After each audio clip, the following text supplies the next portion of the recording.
rock and metal. Today's headlines: Good Charlotte at second London show, Hatebreed choose producer, Spineshank on tour, plus Avenged Sevenfold announced their album title. Pop Punk's Good Charlotte are to play 2 shows in London now. These happen on June the 30th, which was previously announced, and also now July the 1st, both at the Astoria. Buy the Ticketmaster link at TotalRock.com. Hatebreed are to work with producer Zeus on their brand new album.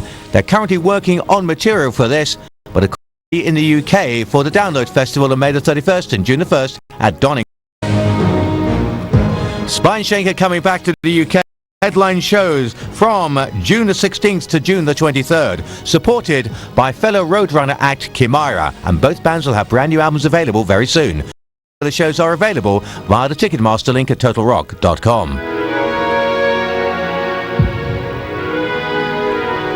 And finally, American band Avenged Sevenfold are to call their brand new album Waking the Fallen. The band will be working with producer Mudrock, Godsmack fame, on this record, which will be released later in the year. Full details will follow very soon on Total Rock.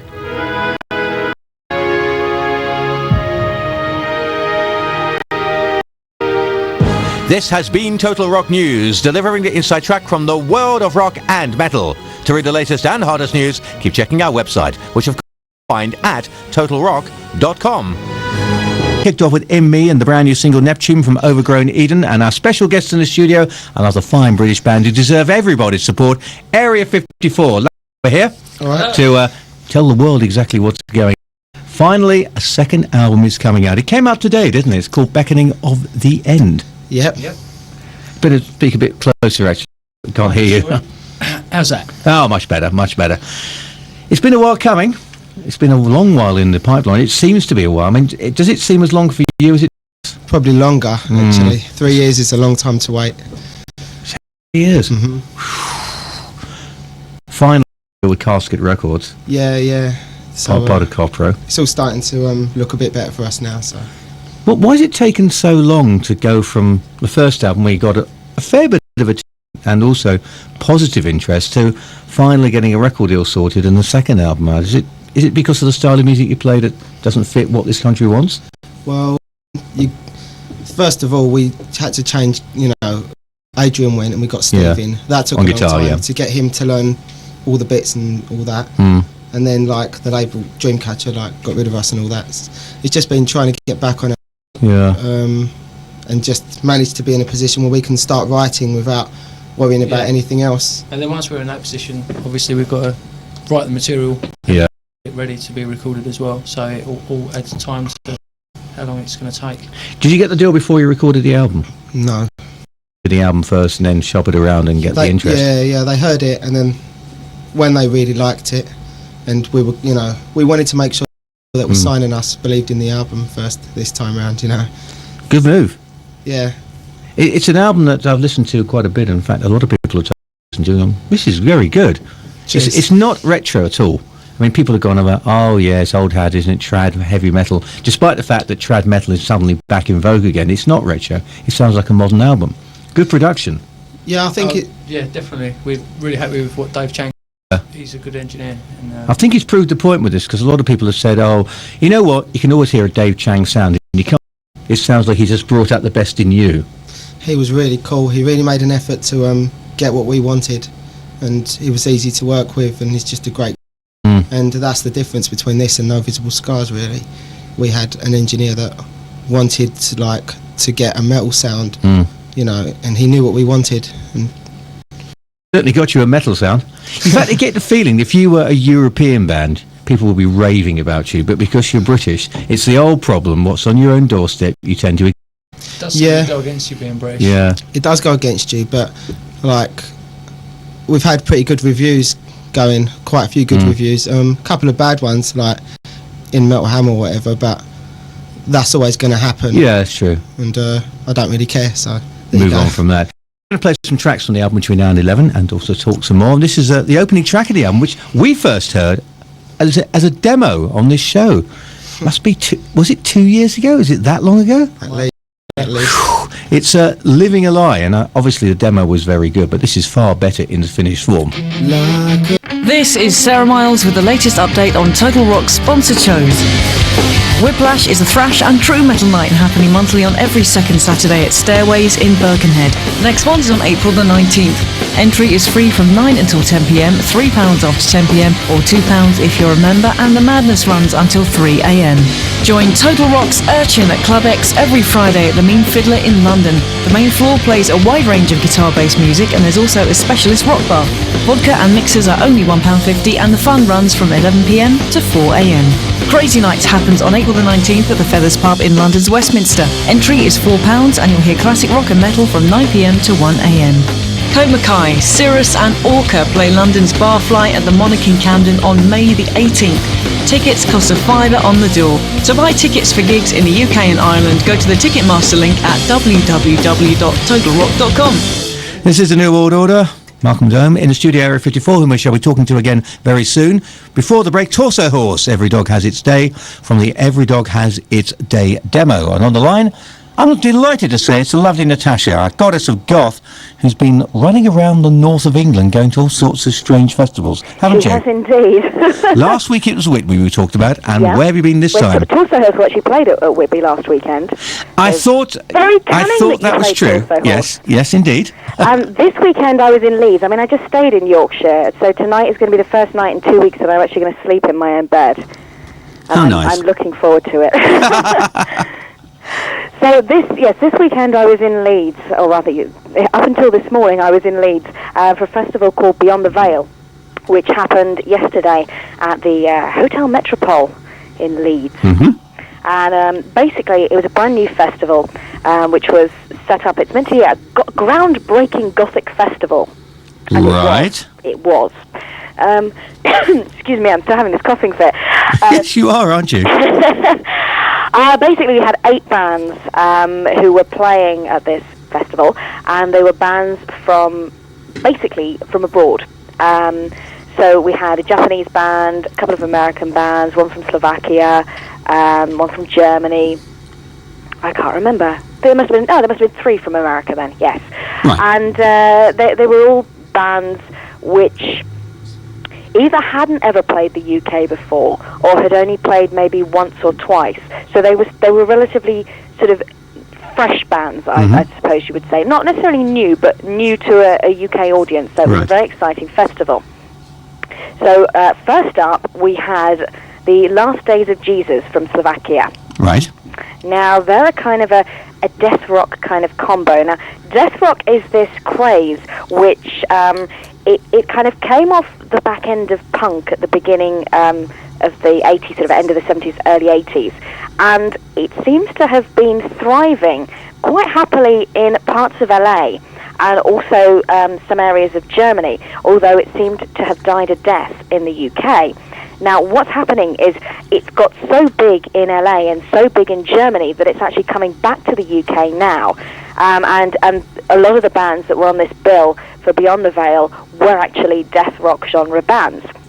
So it was very cool. Now, the sound, it's very much, you would listen to it and say, well, this is kind of like punk. It's more kind of post-punk. It's like Alien Sex Fiend, Creaming Jesus, Anti-Sex Gang, that kind of sound. But it's brought up to date with a little bit of maybe electro elements and obviously a contemporary sound, because all those old recordings were mostly in mono.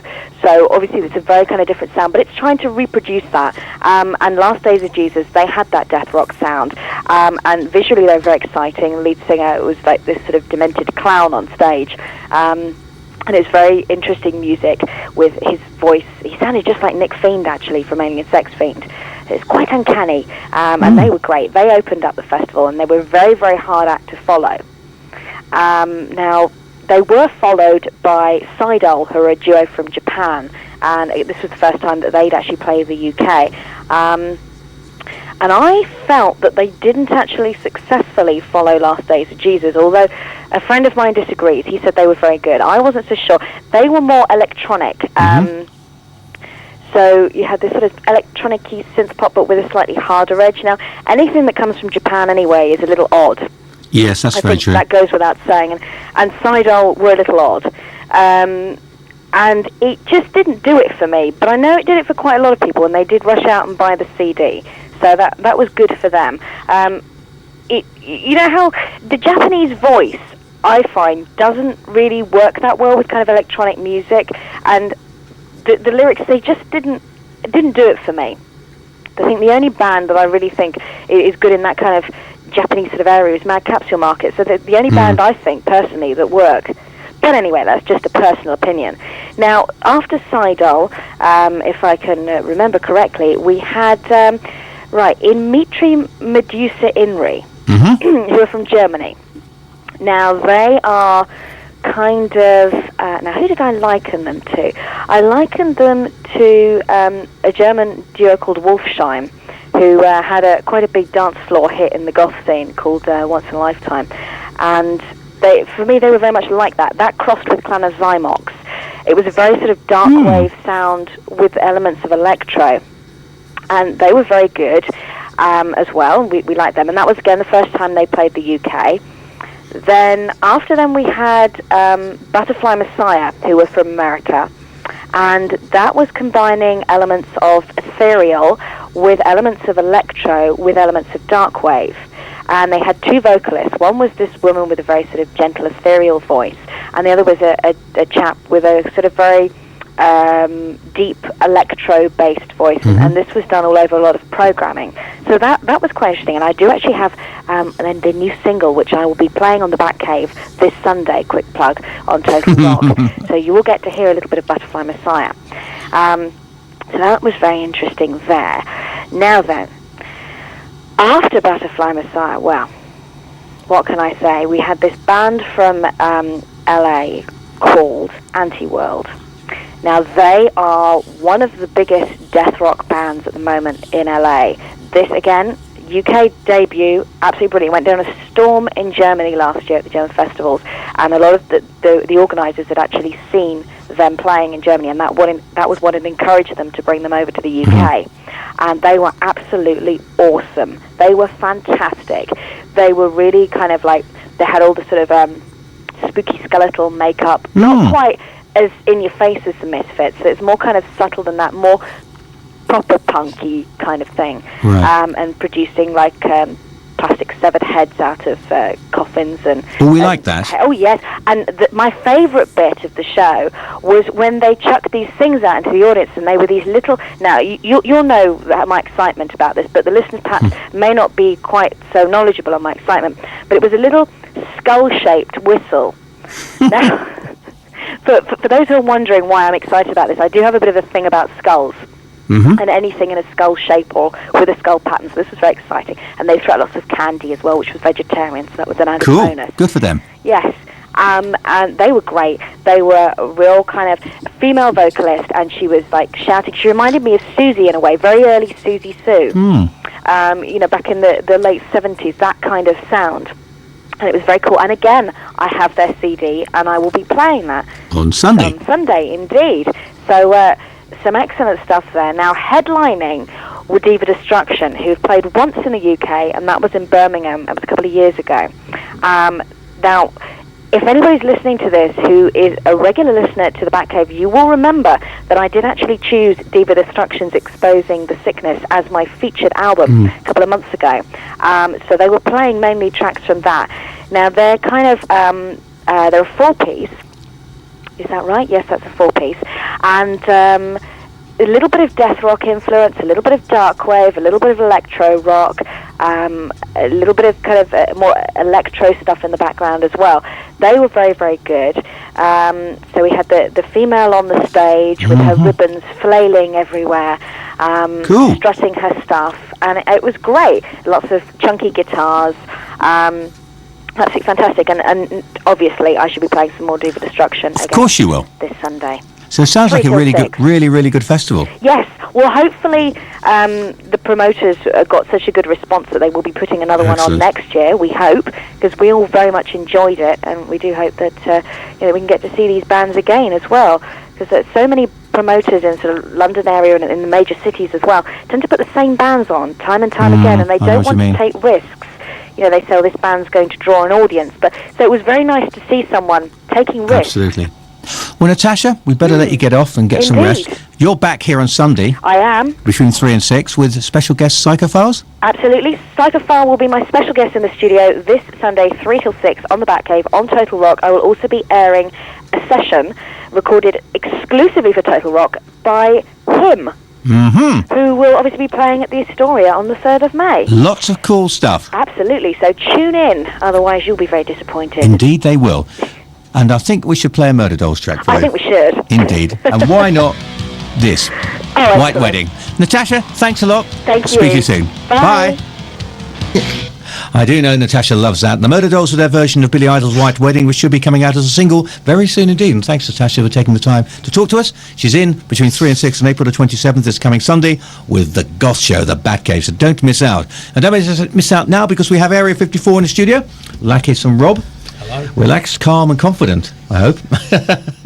Now, we were talking just before the break about the fact of how long it took you to get a deal and get this whole thing off the ground.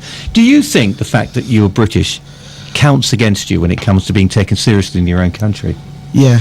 I think it does. Can you talk a bit more to do I'm sorry, That's better, yeah. Now we can hear you. Because it is sad, and so many bands have said this over the years, that they can go to other parts of Europe, even other parts of the world, and get acknowledged and recognised, and people respect their talent. And they come here and people go, well, not really interested in what you do. I think in a sense we've brought it on ourselves because the standard of music here has dropped. There's a few good bands, but not that many British bands. And yeah, I think we do suffer, but there you go. Yeah, it's interesting you say these think the standards drop, because a lot of talented young bands out there who don't seem to be getting much attention. Ah, but they're British, so Yeah. they don't get much attention. That's It a really seems to sad be There thing. are a few good ones, but like it's just if you was American, I think the situation would be quite different. Or alternatively, sometimes if you're Scandinavian these days, because there's a lot of talent in Scandinavia that's now getting recognised over here because of the style of music you're doing. It seems to be the right time for what you're doing. In reality, I think eventually people will realise we're not just. I think we're quite a good band. Otherwise, we wouldn't be in it. But no, absolutely. I think you are. I think people will catch on eventually. It's just got to hold on, you know. Yeah, Just well, wait. it's a tough time, isn't it, to do that? It's easy to say you've got to hold on and persevere, but to actually do it, It's hard work. I mean, people We're a don't determined realise. bunch. They don't realise what it's like being in a band, but there is a lot of hard work, and you need a lot of strength to carry on, you know, and get through all the bad stuff. There is a lot of bad stuff. But it depends how much you love it, I suppose. We True. wouldn't do anything else, so we might as well just do this. Have you ever thought, is this worth it? Should we just move and go abroad? That has crossed our minds quite a bit, actually. We've thought about moving out as a band and carrying on and seeing what I'm happens. not suggesting giving up, but going somewhere else, going to Europe, maybe even America, and trying your luck there, because you might get more recognition.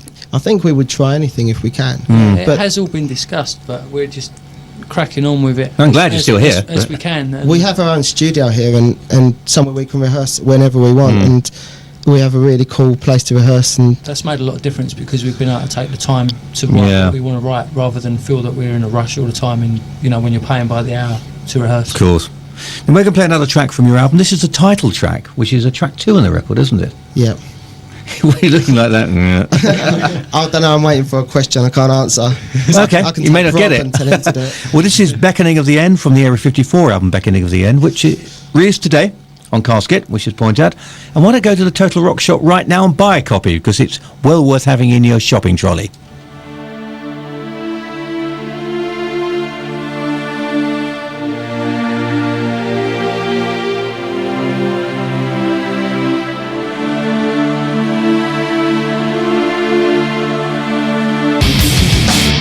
Chosen Dave, Chosen Dave, Chosen Dave, Chosen Dave, Chosen Dave, Chosen Dave, Chosen Dave, Chosen Dave, Chosen Dave. The Breakfast Show with Jules and Dave, weekdays from 7 to 9 a.m. only on Total Rock. Out where? www.totalrock.com. Well, that's the brand new Darkness single, Growing on Me, which is not out to June, but I thought I'd play it to prove a point. The point being that they sound like so many dodgy 80s bands. They do it quite well, and suddenly they're the hottest young band in Britain.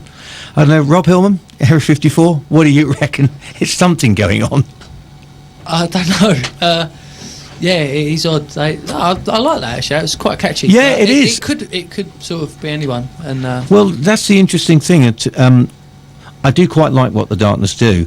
I just think it's hilarious that what they do a year ago was being laughed at by the trendy media over here, who are now falling over themselves to fawn at the feet of this band. They're doing Download. They sold out the Astoria recently. They're the hottest young band in Britain, doing exactly the sort of dodgy 80s type melodic rock that all the media were laughing at a year ago. Right. Explain it, please. I don't know. I don't understand. It runs in cycles, isn't it? That's the whole point. Cycles, I suppose. If like you're in the right place and you're playing the right style at the time that particular style is in vogue, then you're going to get some success, and that's cool. But you've got to be a bit lucky. I think you do, and I think it just proves the point that it's not necessarily what you do that matters, but how you're perceived by the media, who tend to paint this picture. At the moment, obviously, what you're doing is... Yeah, they make up their own minds about how you are without actually knowing a lot about what drives the band and what, you know... I think you just have to wait, because, like, there's a lot of bands who get lots of hype, and people find out whether it's just hype or not in the end, and it's the same with us. We might get slagged off in the British press and all that, but I think as word of mouth gets out, it will change in time, you know. No, I agree. And word of mouth has been important to you, hasn't it? Getting out there through the website and we haven't been building up your advertised family. for the first album anywhere, so yeah. We're doing quite well if you look at it that way. And that is a good way of building it, the whole grassroots thing, go out on tour, and you've done a lot of touring around the country. Yeah, we've done our fair share of gigs. Yeah. Getting in a van, just going to places and getting in front of one man and his dog. We've played every toilet. It can be grim, but it has to be done. And anyway, but it can be great as if well. There's people there, the gigs are great. I mean, that's it. We've done our empty gigs, and the worst is over with, I think. Well, hopefully. And you've also done gigs with bands like Blaze, which are obviously important and got you in front of a bigger audience. Yeah, playing with Blaze and all that helped a lot, I think. We made a lot of new fans there. Do you think you've picked up both young fans and older fans? Definitely. Yeah. Definitely. You can have like a 15-year-old at the front. We have 13-year-old fans. And really? Yeah. That's good. And we have people like quite a bit older than us as well, so it's really cool, yeah. It does cross the boundaries, doesn't it? Yeah. We seem to have a lot of Machine Head fans, I find. Really? Yeah, which is a bit weird, but that's good. Interesting. Do they actually see something in what you do that relates to Machine Head? Or yeah, is it they're quite young, and a lot of the kids have said to me they haven't, like, they just sat there and said, I haven't heard anything like you. They can't compare it because they haven't heard Maiden or Megadeth. They start with Machine Head. It was like the equivalent of My Guns N' Roses or whatever. Sure. And they think we invented harmonised stuff. Yeah, the closest they can get is saying, oh, you remind me of Machine Head, but you're not like them, and things like that. And interesting. Yeah. I wouldn't have put you in that same category, but fair enough if other people do. Yeah, I'm quite pleased about it. Now, on the album, you managed to get Thomas Lindberg, formerly of At the Gates, to guest on one track. How did you do that? Well, basically, when I was writing that song, I knew I wanted Thomas on it from quite early on. So I got his number, basically, and gave him a call and asked him, and he asked me to send him the song, and I did, and then he said he would do it because he liked it, so that was really cool. Must have been really strange actually getting his number, calling him up, not knowing what response you're going to get. I was actually quite nervous because he's like a hero of mine. But we actually, leading up to the recording, we spoke for quite a few weeks, often on the phone, like, and so we got to know each other quite well, and that was cool. Is he now a fan of Area 54? He likes it, yeah. That was really cool. He liked a lot of the other tracks. Well, his favourites, track 10 and track 6, I think. Can't remember the titles. I've got the CD here somewhere, so I can tell you. Track 10 is called This Is the End of Everything, and track 6 is In My Blood. Oh, actually, no, it's Skada, the other one. Yeah. Right, which is track 5. You're very close. Now, we just got an email from Julie Smethurst here, said that she thinks she almost saw you play at Greenbelt either last year or the year before. Did you do that? The Greenbelt Festival. No, I don't. I haven't heard of that. I don't think so. Maybe. Maybe. Yeah, leave it maybe. Well, it's a Christian-oriented festival, so... I'm not familiar with it. Right, I fair don't enough. know the name. I think Julie may have the wrong band there, but she's enjoying the interview anyway, enjoying the music, which is the main thing. Cheers. Now, we mentioned Cancer of the Mind, and I suppose we really should play this. This is Thomas Lindberg on vocals. Yeah. Did he change any of the lyrics, or did he go with exactly what you gave him? No, they were my lyrics, but he definitely gave it its own flavour.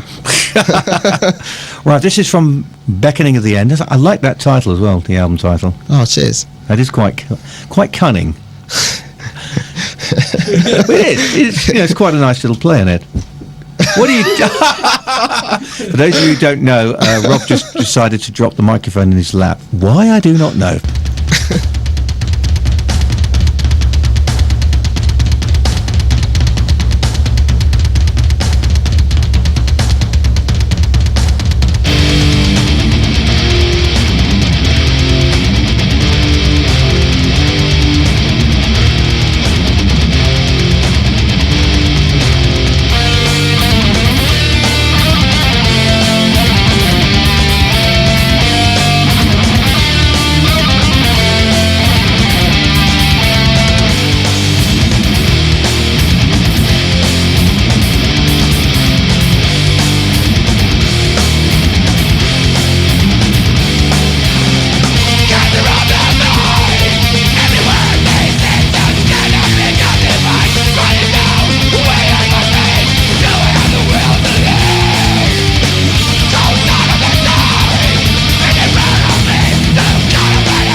This is Total Rock, online to the world.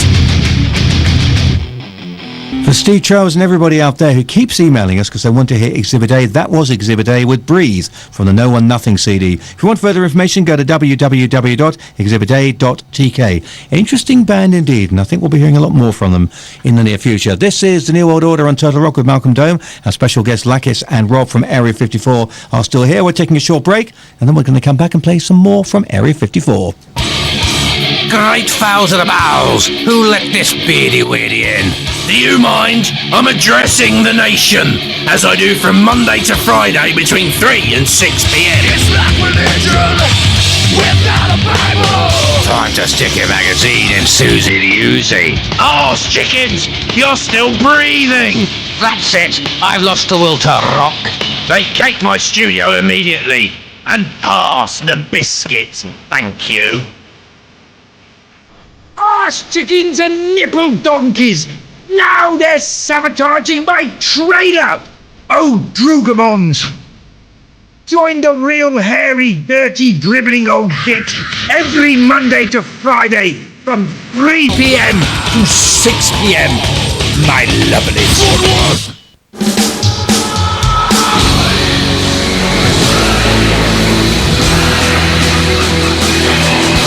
Across the world, round the globe, you're online with Total Rock.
Area 54 Skada from the Beckoning of the End album. Their second record, finally in the shops today, April the 21st. So go out and get a copy, or just go online to the Total Rock shop at totalrock.com, and there you'll find a copy and can make these two gentlemen, Rob and Lakis, happy people. For once. For once, yeah. Now, we had a couple of emails about you. First, Daniel Draper wants to know, when are you going to announce your tour dates? It'll be soon, but we won't know until... Our agent tells us we're waiting to hear. Right. So not too long. Keep an eye on the site. It'll be extensive, I understand. So Extensive. yeah, I would think A whole week. Bloody hell. That's a lot. I think we'll be doing a few gigs all over UK, hopefully. Right. Would Possibly elsewhere. it be a combination of support and headline, or just headline? I don't know yet. Probably a combination, I would presume, Right. but no idea yet. Have to wait and see. Yeah. So, Daniel, just keep an eye on the website, which has now been completely revamped, hasn't it? Yeah, I was up until got to bed at about 8:30 this morning, finishing off bits, and it probably crashes in here and there. But the new Area 54 site's up. It's area54.co.uk, and any details of gigs we're going to play and reviews and stuff will be on there. Also, we've got a couple of high bitrate MP3s from songs from the new album there. So if you want to check them out, they're up there as well. See, he's not just a drummer. Well, he knows his stuff. He does, doesn't he? Wow, high bitrate MP3s. I love that. Excellent. So when roughly would you hope to be on tour? Would it be next month or May, I would. Right. May or June, the latest, I would say, but probably May, hopefully. I hope so. Are you still hopeful of getting something like Bloodfest? Bloodfest. Bloodfest, hang on, which one? Bloodstock, sorry. No, I always call it Bloodfest. I don't know why. I think There's something else fest, isn't there? Download. it's Bloodstock, Right. which obviously did you do last year? No, In Derby? we done the first one. You did the first one, that's right. Yeah. Bloodstock 03. Not sure if we're happening. doing this one. I'm not sure yet. Because that's suddenly really expanded and started to get bigger and bigger. Mm. Well, now we're not there, yeah. Well, hopefully you will be. Now, Julie Smethurst, who thought you played at Greenbelt, has solved the problem. She looked through old Greenbelt programmes and realised the band she didn't see were Area 51, not Area 54. Oh well, that solved that problem anyway. So, Are they a rap band or what are they? I've heard of them, I don't know. Yeah, well, Julie, I'm sure will email and let us know what they're we was like. getting Because, you know, slagged off for nicking their band name on our site a while back. Yeah, but you're Area 54, they're I know, Area it's 51. quite funny. So, It's just funny, isn't it? well, they can change their name. Yeah. You probably find you've been going longer than them anyway. How long Even have if you we been going haven't, now? they could change it. Yeah, exactly. How long have you been going now? 5 years? No, it's been around a long time, hasn't it? Fear Inside was 97. That was the EP, So you're talking about 6 years now. yeah, roughly. Veterans almost, And look how far we've come. We can afford a whole pint. but only one at a time. I hasten to add. Does it seem like that long? I mean, 6 years since the band's got off the ground, and you look back and all the things that have happened and think, wow. Well, it took me ages to get this lineup. I've got to say, it's been quite hard. Because this line has been together, what, a year? More like 2, I think. More like 2 with this lineup, but Fear Inside, like Steve. Fear Inside before No Visible Scars was totally different lineup. It was, wasn't it? Yeah. I'm the only one who's on it. Things are going all right in that respect. We all get on. All 4 of us get on, so it's great. Have you thought about expanding the lineup at all, or are you happy keeping it as a 4-piece? I think ideally we want it to be a 4-piece, or at least... We have a bit of a keyboard problem at the moment. We're trying to figure out what we're going to do, so we're discussing things, but no one knows yet. I suppose it also depends if you can find a keyboard player who fits in, not just musically, but personally. If we could that's find a the keyboard hardest player would be a start. We haven't found one yet. I mean, Really? I think, yeah, keyboard players, it's like finding drummers. It's virtually impossible. Well, here's a chance to tell everybody what you're looking for. You might get some interesting replies. Well, we're going to need a keyboard player for live gigs, definitely for a start. Right. I mean, have a kind of anathema thing going, you know. So contact one of us if anyone's interested. How do people do that? On the website, there's a thing called Contact you can click on the Right. thing, and it should tell you email addresses of people, the management, and all the individual members. Can't talk. You're doing okay at the moment, Rob. So just go to area54.co.uk. Doing fine. Area54.co.uk, use the contact button and just say, hi, I'm a great keyboard player, I'd love to work with Area 54. And contact the manager. Yeah. Fair enough. So let's see if anybody out there wants to join the band. There might be some budding and aspiring keyboard players. You never know. They're mad. While we contemplate that, let's get back to the music. This is another track from the album Beckoning of the End. This is a track we've actually got on the Total Rock playlist. This is Beyond a Pale Existence.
the ones I trust by another.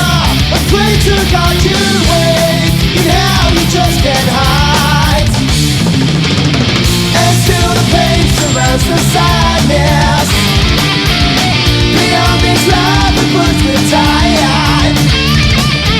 The fear of the unknown is madness. As we move further down the line.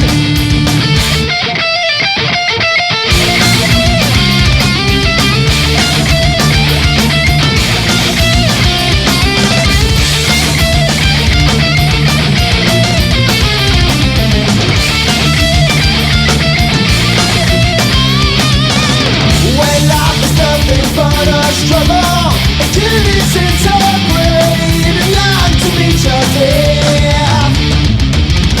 You wonder if the day will surpass and you can feel the sword instead of gospel faith. Meanwhile existence seems so futile, and one by one we're going down. We're left and left to rust in silence, just like an old corroded town.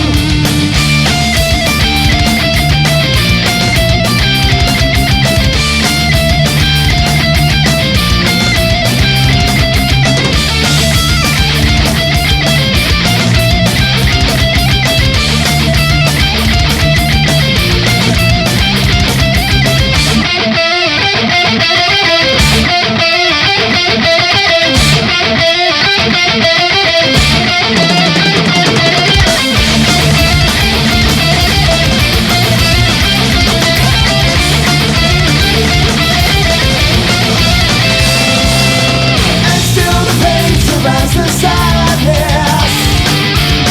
Beyond this life it puts me tired. The fear of the unknown is madness. As we move further down the line, yeah.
www.totalrock.com. Young band called Flailing Whale with Sci-Fi from their demo, and further information at www.flailingwhale.com. This is a New World Order. We're taking a short break, and then we shall be talking to Darren Taylor from Rock Sound Magazine. Change your life in minutes. Homeowners, reorganize your finances with a call to Compass. One call to Compass could be the answer. Loans are subject to status and only available to homeowners. A fee may be charged. Written quotes available. Call the Compass team now on 07000 333344 and ask. Compass, change your life in minutes. Total Rock is here for you, and we're gonna prove it again. How? Just go to www.totalrock.com and vote for your favorite track of the moment. And every weekday at 5 p.m, the song with the most votes from the previous day will be played on Crush's show. Simple as that. Vote and listen. Total Rock, your true voice of real rock and metal music. This is the New World Order on Total Rock with our regular update from the mighty Rock Sound magazine, and who better to talk to than the editor on this Easter Monday. Hello, how are you? All right, Darren Taylor, we should tell people it is. Indeed. That's How are you? I'm very well, just tucking into my Easter egg. Oh, very nice. As we speak. I hope it's a suitably rocky Easter egg. It is. It's got studs all over it. Now, that's something magazines have never done, rock magazines have never done, give away rocking or metallic Easter eggs, possibly with little presents inside. Good idea. Something to consider for next year. Yeah, definitely. We'll look into that. So what's been catching your ear very recently? Nostromo's latest record. Band from Geneva, Switzerland, home of the mighty Knut. They just turned up with their third album, produced by Nazem's Miško Talako, and very, very surprising, very brutal, and a bit more polished than their previous efforts. I think they've really come into their own with this album. Mm-hmm. And hopefully, they've never actually played the UK yet, but they've got quite a following in Europe, and hopefully they're going to get over to this country later on this year. What's the album called? Esilex, which is Latin for the law. The law. And it's some nice artwork going on there, Hanging Man. So what captures your imagination about this band? Just the power and the intensity of it. I mean, there's a lot of stuff going around, and a lot of records at the moment, they just seem to be in the same vein, too generic, and there's nothing new with this record. It's just literally straight out of the speakers, straight into the cranium. Now, it's interesting you mentioned the fact that a lot of bands are sounding very generic, because Andy King, the estimable Andy King here, believes that certainly the emo and hardcore side of music has become incredibly predictable and dull. Would you agree with that? Yeah, there's I'm naming no names, but there's some bands out there that are, there is a lot of records coming through, especially with the, all major labels are signing up emo hardcore bands now. That is going to be the new wave of bands, and there is on that scene, in that genre, there is some great bands out there doing things slightly different, but there is a lot of generic bands coming through. In fact, I saw something recently on a website for Firefly Recordings, and he was the guy who runs that. Chris Evans was saying, do not send, if you're a band and you've got two singers and one screams and the other one sings, do not send me your demo. I do not want it, because there's too much of it around at the moment. And literally there's so many bands, just literally you put on one album, you put on another album, it's the same record. I think it's probably a case that whenever the major labels, God bless them, get involved with a genre, it almost sounds the end of any ingenuity in that particular genre. It does, yeah. I mean, a lot of these bands have been plying their trade for years, especially in the States. Go touring and building a following, and then now the major labels can see the rise and see this coming through and see the following, and then they're snapping them up, and then they're snapping up 10 other bands that sound just like them. It's that whole follow the leader kind of thing, where they just snap up anything that sounds like anything that could have a hit, and we'll get a lot of bands coming onto the scene that just aren't really that special or exciting, but they'll have loads of money ploughed into them. And unfortunately, it's the quality bands who will get ignored. Yeah, totally. I mean, you normally find the quality bands on the underground anyway. When that does kind of get to its peak, we shall see what happens. But I mean, there's always plenty of other bands knocking around in the underground that are just as exciting, if not better. Where do you see the underground going at the moment? Do you see a direction for it? That's a tough one. That's a really tough one to say at the moment. I mean, there's so many different things going on on the underground scene in different genres that I don't know what is going to be the next big thing to come through, but there is plenty of exciting things going on. And that's the beauty of the underground, of course. It is unpredictable, and it tends to be challenging rather than formulaic. Yeah, I mean, there's always a band will come along, and the best thing for me is just going to see a band you don't know and just walking into a gig and just seeing someone and they blow you away. What apparently is what happened with the murder of Rosa Luxemburg with you and Darren Sadler. It was indeed in a dingy pub in North London, in a tiny back room of a pub. There they were, and they played, and they just absolutely stunning. Now, of course, they're on the Rockstars They are. We're Rock going to Sound make them tour. rock stars. We're going to try and get them on top of the pops, and that tour kicks off on Monday. So that we should be looking forward to that, and hopefully everyone will come out and see those bands play. Because it's actually the first time they're on a tour. We've never done a few dates here and there. So that's Million Dead, Jar Crew, Jar Goldfield. The Coalfield from Germany, who we're looking forward to seeing, and the Murder of. So here is a real example of just two people turning up at a gig, not knowing what to expect, and look what's happened. Yeah, exactly. Taking them by the scruff of the neck and putting them on tour. These things happen, and that's what makes it exciting. That's what keeps it fresh. You just don't go for the obvious things, and we just literally, like I say, they blew us away, and was like, we want people to see these people, see this band. Okay, what made you go and see them?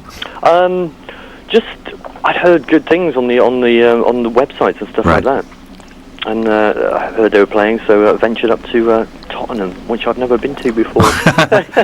But you might go to again. I've been again and seen them again twice. Actually, I saw them in the same place twice. So and I'm convinced. So they are a noisy bunch. Which is the way we like it. Yeah, totally. The way definitely the rock sound like Very it. spontaneous.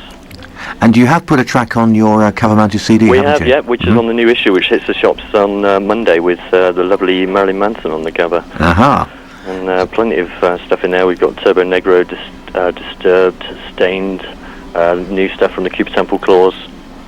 So it's a 148-page action-packed issue. Sounds very exciting, so everyone should run out and get it. Yeah, no, there's an 18-track CD on there as well, which has got all the bands on the tour, plus plenty of other bands in the magazine as well, and definitely some fantastic stuff on there to check out, including Nostromo as well. Well, indeed, talking to Nostromo, I think we should conclude by playing a track from their album. Which track would you like? I would go for Sunset Motel, which is a stormer. That's the one we're going to go for. Excellent. Darren, thank you ever so much for taking time out from Easter to talk to us, and we shall talk to you soon. All right, thanks, Take care. Malcolm. Take care. Bye-bye. And now you know what Nostromo sound like. And it certainly impressed the Area 54 guys. Rob, you seem to be into it, didn't you? Yeah, I like the drumming. That's quite ferocious, wasn't it? Yeah, I like that. Quite powerful and pounding. 2 minutes of pure and utter metal mayhem. That's a bit short then. Yeah, it is a bit short. There are longer tracks on the album, but there you go. You can't win them all. But Area 54 guys are here for another half an hour or so. Relaxing, calm, cool, collected. A big day for you, release of the album. What did you do to celebrate, or didn't you? We just had some beer. ran out of beer. Speak for yourself. Did you go around the shops, and how many copies of the Area 54 album have you sold? No, we just woke up and come out. Oh, right. Okay. Yeah, in my case, went to bed and then woke up and come in. Yeah. Who did? Well, I didn't go to bed till about 9 o'clock because I was messing about with the website. So. Oh, of course you said, yeah. Busy. So are you actually the official webmaster? Well, I don't know. Or do you- Official. I'm the only one that does it. He knows what he's doing. None of I us don't know do. what I'm doing. Well, you know more about what you do than the I'll others. make do. Yeah. He raised the guest book, didn't he? That was good. Yeah, there you go. Guest book, so we no longer have guest book function, but there you are. Trials and tribulations of working on websites. Sometimes you erase something and can't get it back. Yeah. And it's in Greek as well, the place where it's being hosted. So. In Greece. Mind you, does it matter? Well, yeah, because I don't speak Greek, and all their help is in Greek. I don't either. Don't look at me. I'm not. No. Can't speak English. So why on earth did you get a Greek company who don't speak English? It's just a long story. I think it got set up ages ago by someone else, and when I took over doing the site, it was there in Greece. You didn't think to learn Greek? No, it didn't occur to me. Or just move it to an English server. But well, that's the other thing you could do. No, it didn't cross my mind. I just thought, yeah, it works. Leave it alone. And now look. And then I deleted it. Oh well, such is life, isn't it? Did you actually write a lot of the material for the album just before you went into the studio, or does a lot of it date well back? 50-50 really, isn't it? I think. I mean, a lot of it goes back to old riffs that were around, like before I joined the band. I've got to say, Beyond a Pale Existence, the first gig I did with Jeremy on guitar, Laura on bass, and Rob on drums, we done Beyond a Pale Existence. That's how old that song is. Is it the same as it was back then? No, it's changed. There's been a few changes, We but it's essentially. we wrote half an album ages ago. We wrote Right. half an album, and then once we got Steve in and started again, we just scrapped it all and basically stripped all the songs apart and took the good bits and got rid of the shittier parts. And rebuilt them and from rebuilt scratch. them, and then just basically a few bits in Scarduff were written just before we went in. But yeah, Did you record more material than you've ended up using on the album? No, we couldn't afford there's to. no secret reel with an extra track on or anything. No, about not that. yet. No. No cover versions or anything like that at all. No. No. Just straight in, get the album done, and get the hell out. Yeah, money ran out. Hey? We did do a pretty good Paranoid. Maybe we should record that one. We did Paranoid live a couple of times. That was quite funny. That time that those people wanted to kill us. Which people are they? Oh, we can't talk about it. We're not allowed to talk about that gig. No, we can't Oh, mention right. that, but we were unplugged halfway through, and yeah, It was cool. It was good fun. We had to leave quite quickly. Good fun. We had to leave quite quickly. I bet it was. How long did you actually spend recording the album? 6 weeks in total. That's We were not going bad. Backwards and forwards, though. I mean, It was split up. there was days where we didn't record anything Yeah. because there was obviously other times when the studio was booked out to other bands because we didn't realise it was going to take as long as it did. Yeah. And 5 weeks of that was just throwing tantrums and not turning up on it. Now, why Dave Chang? Whose idea was it for you to use Dave Chang? I thought of it, I think, but I'm not going to say for definite because I can't remember. But take the credit. I'll take the credit. I think it was me, but I'm not sure. What made you want to work with him? Why? Hmm. Because I'd heard some stuff he'd done and I liked him. And yeah, so I just went for And it. obviously we'd done the demo with him, so we thought we did an excellent job. We only had a couple of days to do a demo. Oh yeah, And, the demo was I mean, the first he thing. did Yeah. a fantastic job on that, and so we wanted to do the whole album with him. He was just easy to get on with, so Yeah. it didn't seem like worth going anywhere else. You know, he knew what he was doing. Did you find he changed a lot of what you were doing, or some of what you were doing? Not really. Really, no. no. He was really good about it. I mean, some people will try and get too involved and Yeah. try and shape the songs their own way a bit, and maybe take a little bit of the creativity away from the band. But he wasn't like that. He knew what we wanted to do, and if And just let you get on with it. yeah, that's it. There was a Okay. couple of times where like he would have said, "I think you could do this better or do this that he'd way," make suggestions, and but it was an option. It wasn't you have to do it this way. and we would like if we He's right, were we'd go neutral, along. then we'd go with him. Yeah, yeah. But, you know, it was if we knew we wanted it one way, then we could just keep it the way we wanted. And Yeah, but all the stuff he did suggest worked anyway. So yeah, I mean, it worked on all levels really. That's cool. Well, we're going to play another track from the album, Beckoning of the End, which came out when? today, I think. Yeah, Casket Records. I was just thinking, Yeah. when? Yeah. Just giving you a chance to promote it again. Yeah, today. It's out today. It's out now in the shop, so go and get a copy. Actually, just use the Total Rock shop at totalrock.com and get a copy. This is called To Conform Is To Suffer. The brand new Deftones single Minerva, released on May the 12th from the self-titled album, which is out on May the 19th. And you heard it where? Yes, on Total Rock. This is a New World Order with Malcolm Dome and Rob and Lakis, or Luke, shall we say, from Area 54. Now, the next track we're going to play from the album is something a little different, isn't it? Another Life. Yeah. It's, You're looking a bit... it's light.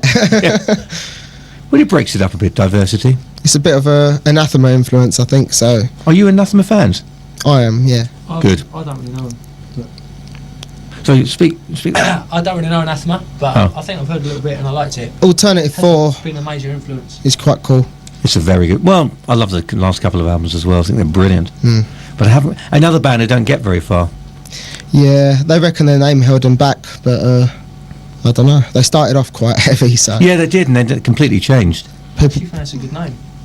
I think we're quite lucky because we started off quite diverse, so we can go anywhere we want. That's We've been true. accepted to do it. When Megadeth do it and people like that, everyone sort of turns against them because they want them to do what they always did, you know. Mm. Well, we're going to hear Another Life, so people can make their own minds up about whether or not it's acceptably light or maybe a bit worrying. Just to prove it, even the heaviest of bands can be mellow. In My Time of Need by Opeth from the brand new album Damnation, preceded by Area 54 in a mellow moment with Personal Gain. I can understand exactly what you mean about Another Anathema. Life. Sorry, and Personal Gain's coming up soon.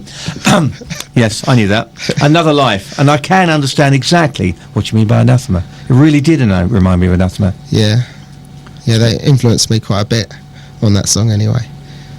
I'm sure they'd be quite sort of chuffed to have a band doing that sort of song and doing it so well. I saw them play here actually about a year and a half ago. Yeah, I remember the gig. They were really cool They were guys. fantastic. I like them.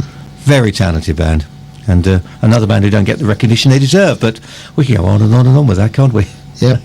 Anyway, gentlemen, it's been a pleasure having you in tonight. Cheers. Just before you go, do you want to tell everyone the website address again to check everything? Yeah, it's www.area54.co.uk, and any gigs that we're doing, like we'll have a tour sorted out soon, and you'll be able to check all the details of that on the website. So. And the album now, Beckoning of the End, is available. Yep, as of today. On Casket Records, which is part of Copro. And anyone into quality metal should go and get a copy. Because you're missing out if you don't. Yep, I agree. I thought you might. I would say that, wouldn't I? Yeah. Lakis, Rob, thank you for your time. Thank you. Cheers. And we're going to finish this particular segment with a track I inadvertently mentioned before. This is Personal Gain, I hope.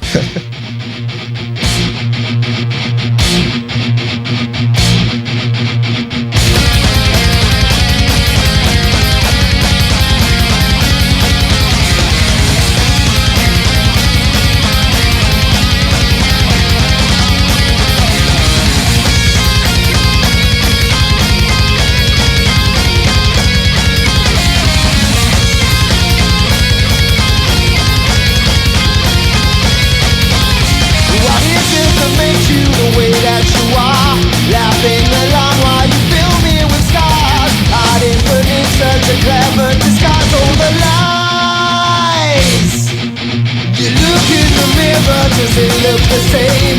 You should by rights be completely insane. I know Catholic parents can be all it takes to make normal people wow into hate. How many pieces of me do you need to take? Every day.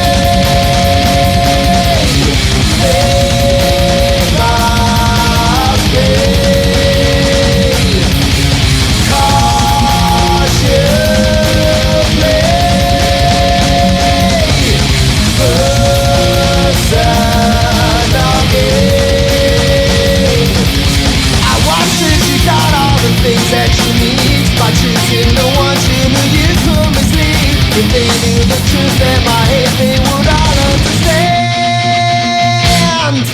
So now it's the end, cause the light now shines here. You've been exposed and now I know your fears. Time, what's inside you should be mine. I'm reading between all the lines, and you live in pain.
Want to get the coolest rock clothes around? It couldn't be easier.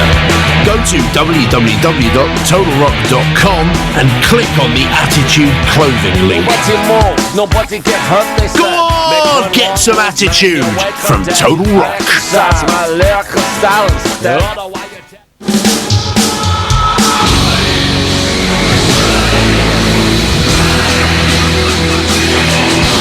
Across the world, round the globe, you're online with Total Rock. Well, this is Total Rock, the New World Order, with our regular American correspondent on a Monday evening, Brian Reisman. Not in New York as usual. Brian, you're in Boston on this Easter Monday. I am in Boston, and the Boston Marathon is being run today, and I'm foolish enough to go into Boston on that. Good luck, mate. Well, you know, I could run in. I could try running. You could might do. last a couple miles from exhaustion, but you know. That would be something of a triumph. But yeah, things are good. It's it's funny when I come back to Boston because it's such a college town. I mean, New York has got colleges and universities, but not the same degree that Boston does. I mean, we've probably discussed this a long time ago, but unlike a place like New York, Boston really only has two main club strips. Essentially, you've got Lansdowne Street, where all the clubs are pretty much owned by the same people and are booked pretty much by the same booking agency. And then sort of near there is the Paradise, which is sort of like a 500, 600 capacity place that we've seen bands like everyone from Everclear to Ozric Tentacles have played there. Really? Over the years. Yeah, it's interesting. I mean, I actually saw Fish from Marillion there back in '97, and about 400 people showed up with almost no advertising. I was pretty shocked. So one of the things that's interesting about Boston is you come back here, and even though it sort of has a provincial feel to it, there's sort of a lot going on underneath the surface. You just have to kind of seek it out, I think. Boston's always had that kind of... I mean, I'm sure this happens in London, too. Boston's had a lot of bands that never really broke out of Boston. They've had a few who haven't managed to do it, though. There have, I mean, I'm very surprised. I mean, I sort of, I had never even known, how ironic is that, Rob Zombie's actually from this area. It's just he's never touted as being from this area. He doesn't really discuss it. I mean, you don't, talk about him being a Bostonian because he never really made his musical mark here. No, that's a good point.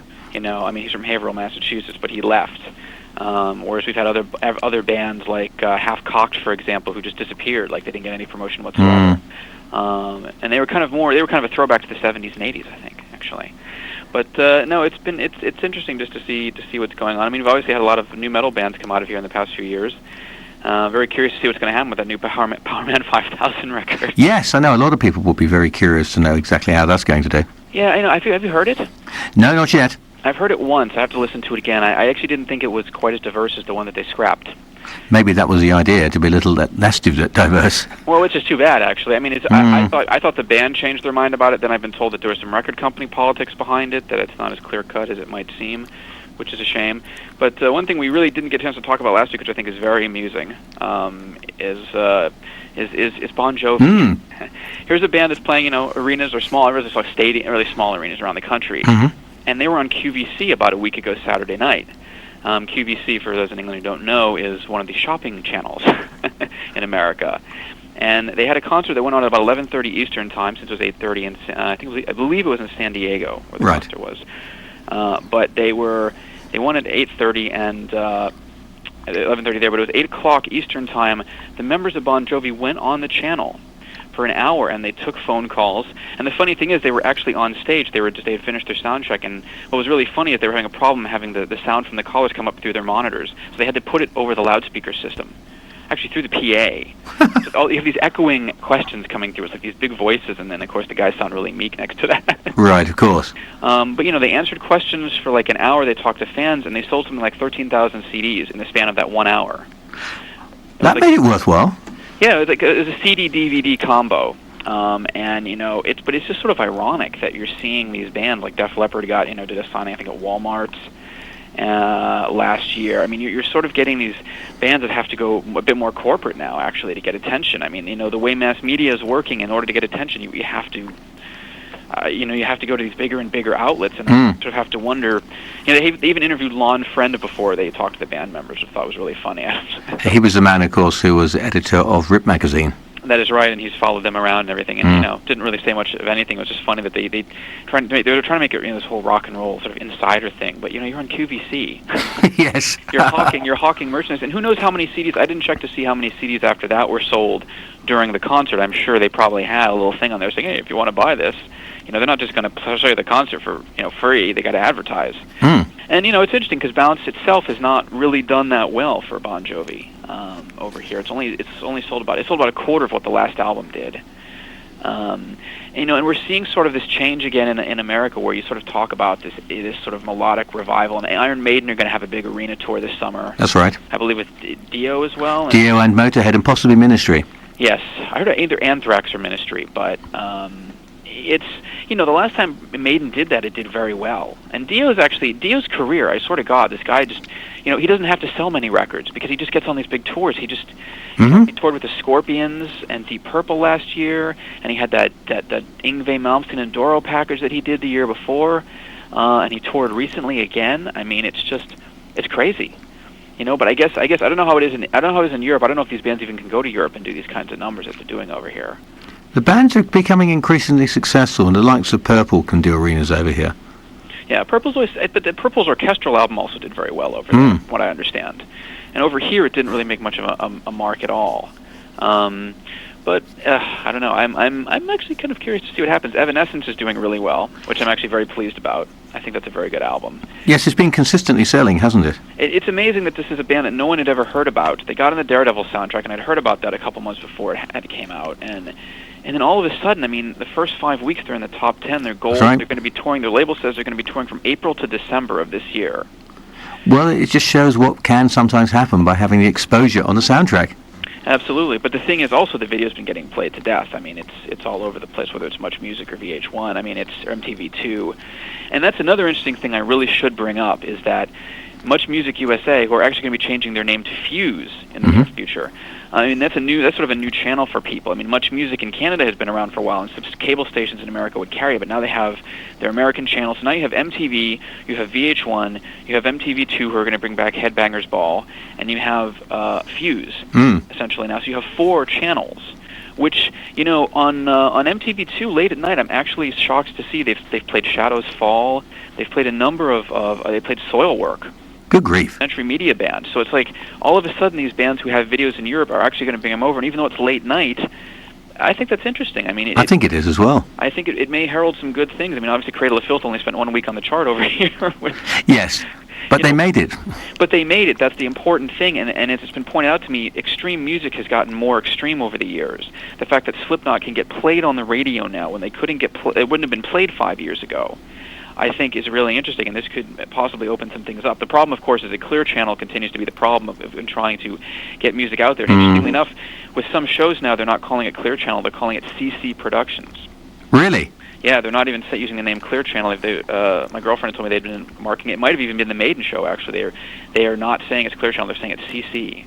I think we're going to have to leave it there, Brian. There you are. As ever, lots of interesting information. We'll talk to you next week from New York, doubtless. I hope I entertained you. You have indeed. And do you want to end with your usual? Yes, the website, which is just updated, is BrianReisman.com, BRYANREESMAN.com, and there's some new covers. I have like 7 of my 9 Goldmine covers are up there. You can check it out. And if you get magazines like Goldmine or Metal Edge or Revolver or the magazine in England, you'll be able to check out the stuff. Cool.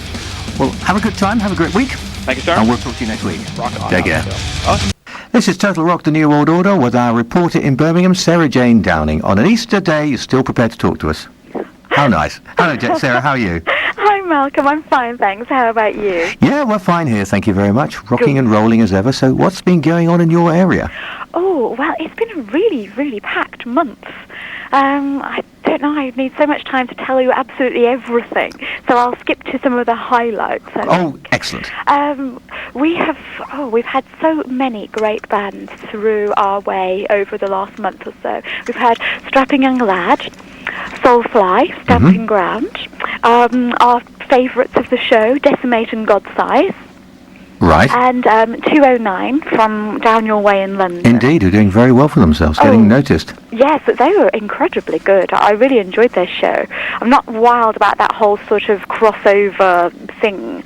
And I was very pleasantly surprised. Good. So it was great. I would definitely see them again. And and we've had Henry Rollins here as well for his spoken word. So you've had a real riches time, haven't you? Lots going on. We have. It's brilliant. What's more, though, we have another hugely packed month next month too. So what's going to happen in the local area in Birmingham? Oh, well, tons of things. Let me just try to scan through and see what we've got coming up. April 26th, Amen are playing with the Wild Heart Right. at the Wolf Run. April 27th at the Dear Old Market Tavern, Damn Dirty Apes. That's Tony from Cerebral Fix. It's his new band. Remember them well. Yes, indeed. I don't really remember them, but I do know Tony, so I have confidence that they will be excellent. I must go and see them. Another new band, H Target. They are playing at the Old Railway on the 30th. They were playing this big punk fest that I went to the weekend, and did extremely well. So definitely well worth a look too. And lots of other things. The Germans, Rat Scabies' new band. Right. They will also be at the Market Tavern on the 10th of May. Okay. And who else? We've got Sixth on May 16th. Dear Old Drongos on May 17th, also at the Market Tavern. Right.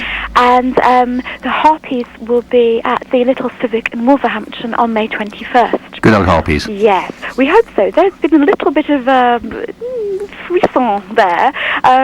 Some kind of possibility of exchanging drummers. Oh, really? Yes. So with any luck, everything will be sorted and they will play. But I'm not sure. Fingers crossed on that one. Yes, exactly. Definitely. Yes, yeah. Rumours unconfirmed and so Yes. on. Okay. And, yes, talking of rumours, there's a new club night just started at the Academy on a Saturday night. Right. It's called Subculture, and it is from the team who used to be the Exposure Rock team at Excels. Somebody has been going around saying that Excels is closed on a Saturday and there's no more rock and metal night there. That's not actually true. It is continuing, but this is continuing as a separate other entity. So that sort of scotches those rumours. So Excels is still very much alive and kicking on a Saturday night. It is, absolutely. Right. And Subculture is another option as well as Edwards, of course. So we're actually getting more club nights here. You have plenty of options for people on a Saturday night up there, which is good. Yeah, it is. It's brilliant. Yeah. The only thing is, you need to make sure that you keep track of your friends. So you all end up in the right place. You don't want a situation where one person goes to one club, another person goes to another club, and they never meet. Oh, exactly. Yes. Yeah. Are they very different musically, these nights? Actually, probably not really. I think Edwards probably does more of your traditional rock and metal mixed in. And Excels, I'm not quite sure what they're doing at the moment. They were doing a really sort of heavy pop-punk element, which people weren't keen on. So I think that's possibly the reason why there was the change of management. I see. So I think they've gone to a more sort of metal kind of thing.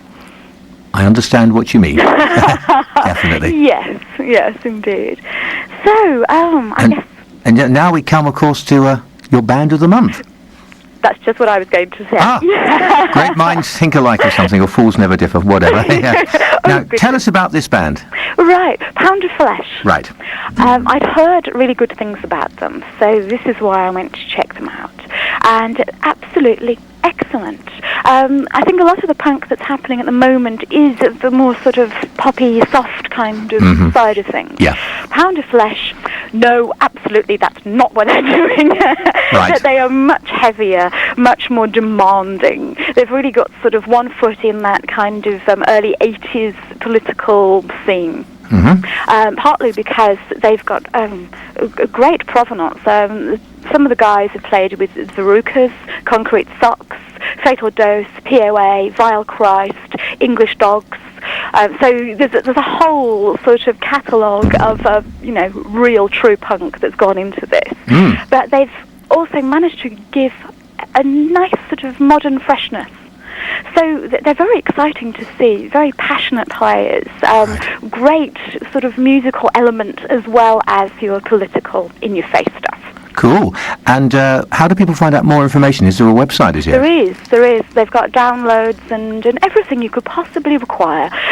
It's www.poundoflesh.com. We should tell people it's Pound Flesh. Yes, absolutely. So they get it absolutely right.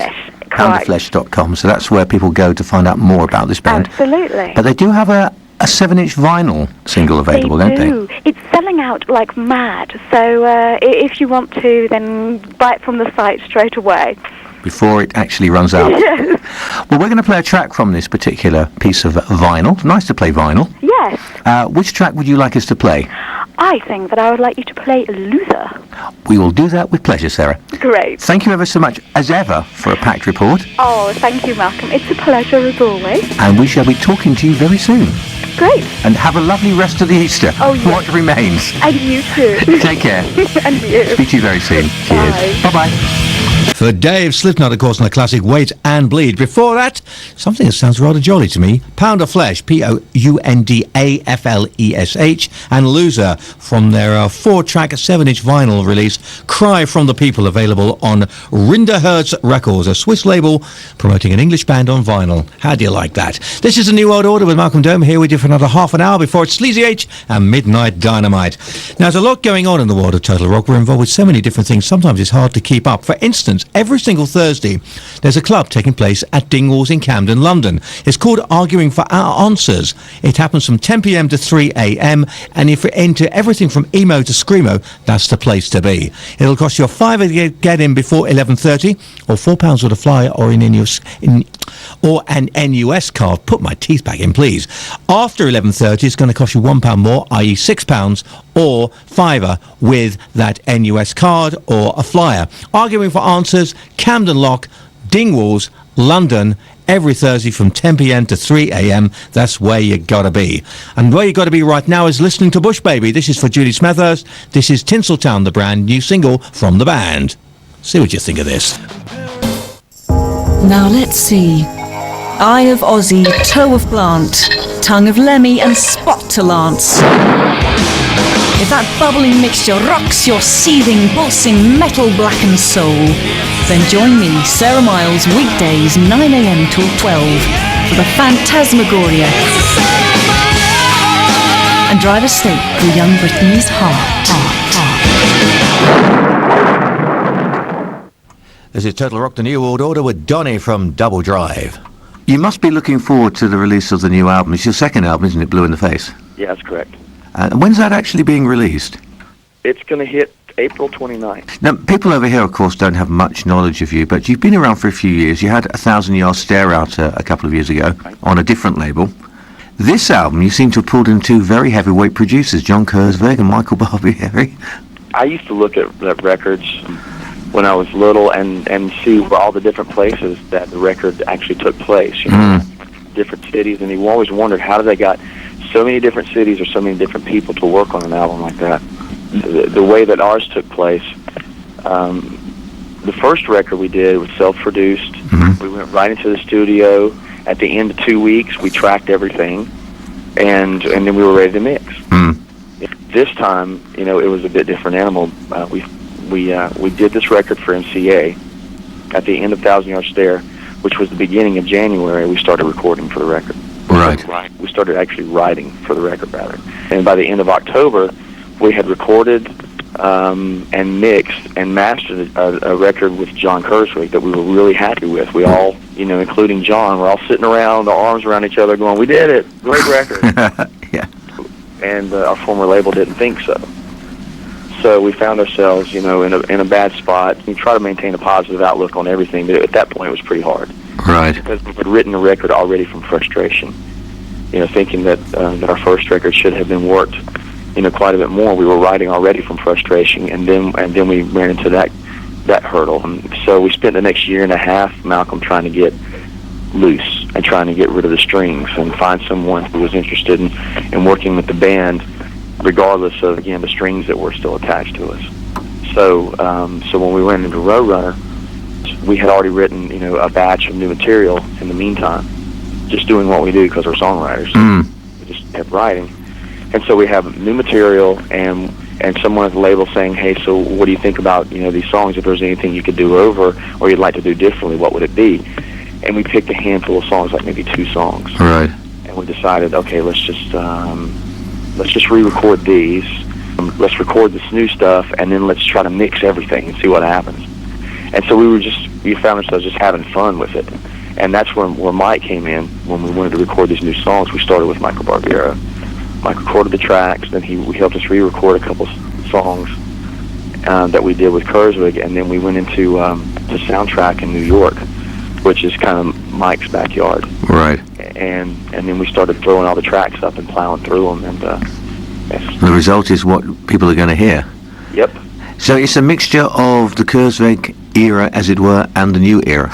That's correct. Did you ever feel about scrapping the entire album and just starting from get-go with Michael Barbiero? Yes and no. You kind of have to look at it and take it day by day, especially because you don't know. We haven't really had a lot of experience working with other producers. Mm. So Kurzweg was our first, endeavor into that, and we had a good time with it. But you take things away from it.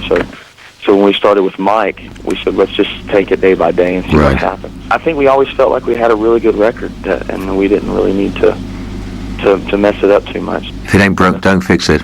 So what happens now? Are you going to spend as long as you possibly can on the road between now and 2009 or something? Yeah, absolutely. I mean, this is where you can get a lot done.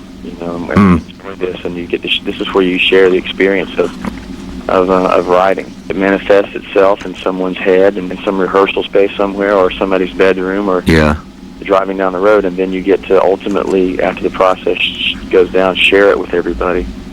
And this is where you get to see if it's a repeat on the Chills. Where do you see yourselves fitting in with the current rock setup and scenario? Do you see yourselves as very much a modern rock band? I'm not sure. I think it's really hard with the categories and the labeling and stuff to keep up with it. The Joneses. Yeah. I don't know how to do it. You just do your own thing. Yeah, as it were. People let us know where they think we fit in, and so they think that we line up with I don't know, name somebody hot right now. Linkin Park, I suppose, will be the ones to name, obviously. Yeah, and so if somebody thinks that's probably a far shot right there. But if somebody thinks that we resemble that, we're like, sure. But you're always going to be compared to whoever the latest thing is, because that's people's point of reference, and it's not a bad thing. It's just the way it is. Because you couldn't compare us to 10cc or Bread or Foghat, But if this was that era, then somebody would probably say, I think you guys have a sound that kind of resembles. We do draw from songwriters. We do draw from that whole thing, rather than from bands that tend to fall into a pattern. You know how the sonic quality of records tend to resemble or mimic each other as the trend moves. We just don't think like that, and we just kind of go in and we can only do what we know what to do. As long as you're true to yourselves, the rest hopefully will follow. Yeah, and so it just kind of lays itself out, and we think that this record and our other records sound really different from what everybody else was doing at the time. Well, let's hope the world catches up to you. I think it's inherent just from going through life with blinders for a few minutes, because when you're doing that, you really, or at least I know it's true for Troy and I, and we write a lot of the material, we bring a lot of the stuff to the band, most everything, and we just kind of look at it like these are just moments in time, and they're little capsules, especially when you go in to record them. You try to lay your best 3.5 or 4 minute performance down to capture that moment and that mood. Okay? Well, one final thing. Obviously, people over here have never seen Double Drive live. Do you know whether there are any specific plans in hand for you to come over? I don't know. We kind of subscribe to that whole theory, just like balls out, just lay it down and see what happens. The crowd really, Malcolm, the crowd kind of dictates the mood of the night anyway, whether they know it or not, they do. And the bands are up there kind of feeding on that, and any band that has a sense of what the air in the room is like, or can somewhat get their finger on the pulse of the evening, will know how to kind of help that along so that the exchange begins. Where the crowd brings the energy into the room, and it's up to the band to make it work. Yeah, and to really make it into something that everybody's going to enjoy. That's what's cool about it, because it's a total exchange between the two. And the more bands that recognize that and the more fans that are aware of it, it just helps the whole process go that much quicker and reach a peak. That is Double Drive with Imprint from their brand new album Blue in the Face, released in the UK by Roadrunner Records on April the 28th. Well worth catching. Talented band indeed. Before that, of course, a little bit earlier, we played Pound of Flesh, Loser, and we just got an email in from the band to say they're playing at the Victoria Inn in Derby on May the 3rd. And judging by the quality of that track we played, Loser, I think it will be worth catching them if you've got an opportunity, if you're in the area. This is a New World Order with Malcolm Dome here with you just really for a few more minutes before Sleazy H and the Lizard with Midnight Dynamite. So double trouble coming your way. Watch out for that and watch out for this. Sal, a brand new track called Wake Up, which is going to be a single on track very soon. Vito, is that you? Yeah, boss, it's me. Did you get the stuff? I got it right here. Hey, be careful with that. Oh, what's in here anyways? It's Midnight Dynamite. Every Monday to Thursday from midnight to 3 a.m. on Total Rock, it's Midnight Dynamite, playing the ultimate in classic rock, metal, and melodic rock. Hosted by the delectable Sleazy H. That's Monday through Thursday from midnight to 3 a.m. on Total Rock. This is a rock show you couldn't refuse.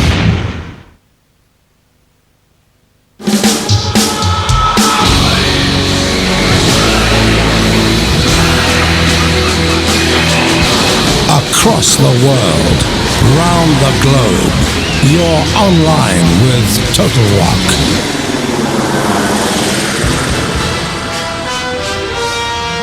This is Total Rock News, delivering the inside track from the world of rock and metal. Today's headlines: Limp Bizkit restart album, Tommy Lee not guilty, Kid Rock in the studio plus Kelly O. Shut up. Limp Bizkit are re-recording their new album using guitarist Mike Smith, who's just been recruited. The band won't be